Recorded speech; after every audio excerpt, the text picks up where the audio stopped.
you've had all this high profile success, but probably, I'm going to guess, one of the things you hear about the most is a project that at the time you thought, okay, that came and went and no one cared, which is Wet Hot American Summer. Like, that's one of those projects that had all of its life later. Is that right? Yeah. It premiered at Sundance in 2001. I was one of my first films. I actually had to pick my name to be in that movie because I'm Elizabeth Mitchell. And there was already an Elizabeth Mitchell in SAG. Shout out to her. She was lovely. She was on Lost, one of my favorite shows forever. Yeah. And so I had to change my name to Banks. And I remember we were at Sundance. We thought it was just the greatest thing ever. And then no one cared. It did no business.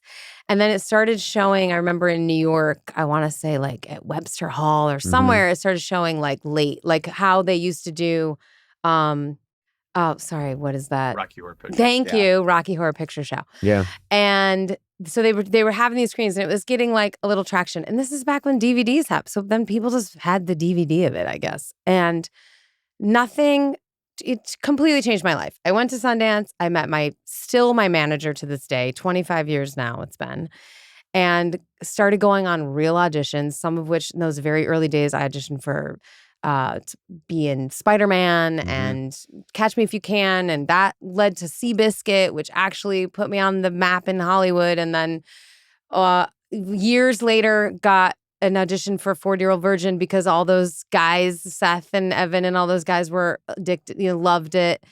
And I was in 40-Year-Old Virgin and suddenly, oh, she's funny. And then I got 30 Rock. So like truly, and I'm still friends with David Wayne. I took him on a USO tour a while back. That's great. We literally went all over the world together, the writer-director of it. Yeah, I still to this day, I'm like, that changed my whole, I can't believe I'm part of that insane ensemble. Yeah, there are these movies that I think right after Fargo, I could be getting this wrong, but I think after Fargo, which, wins it's an Academy Award-winning film and it's a huge deal. The Coen brothers, I think, made Big Lebowski, and people were like, what's this?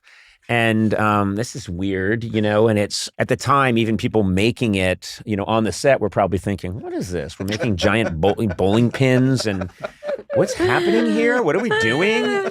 And then, that's probably that's the movie that people know every word to, every single word. And it's become this, this text that generations memorize. I'm going to shout out, we were skiing. Conan knows where I ski. Ooh. And we were skiing and we were getting lunch. And the waiter brought our lunch out and he was shaking and he had sauce all over his face. And I didn't quite clock it at first that he was basically like, I have barbecue sauce all over my face. And he was doing like an homage to the barbecue sauce scene in Wet Hot from 25 years ago. Yeah. This like 22-year-old, and he was so excited that he was talking. And I shout out to this guy because he really committed to the bit. Yeah. It was very impressive. All my friends were like, what is happening? Yeah. and the minute we got it, he just lit up with joy. Like, okay, it works. Like, she understands what's happening. And then you had him fired. Such like a deer. Like when people are like, what's the weirdest thing a fan's ever done? That's close to the top of the list. But that is...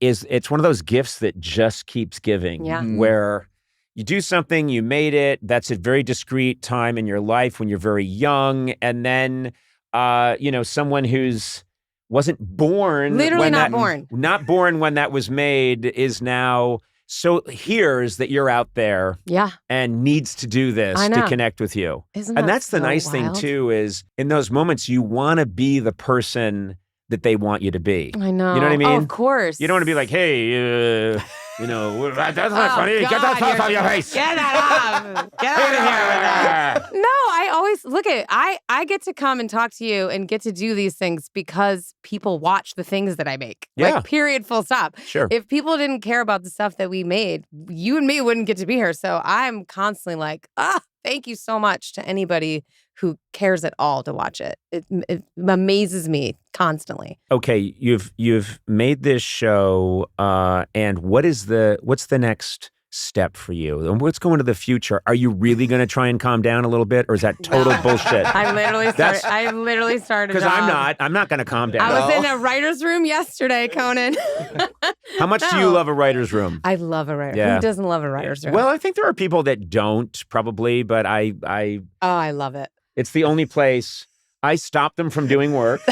None of us know if Conan's in the office and then we just hear a bang and a scream downstairs when he goes in the writer's room. I always kick the door open in a dramatic fashion and they go, whoa! And all of us up here and are like, well, I start he's here. doing a very over-the-top bit. Are you carrying coffees in, or why you gotta kick the door? No, I don't give them anything. Right, that's okay. It's just not confirming. About giving, it's about taking. I was confused, yeah. This is where you and I are very different. I'd have torn that guy with barbecue sauce on his face a new asshole. How dare you, sir? I'm trying to enjoy my après-ski. Manager?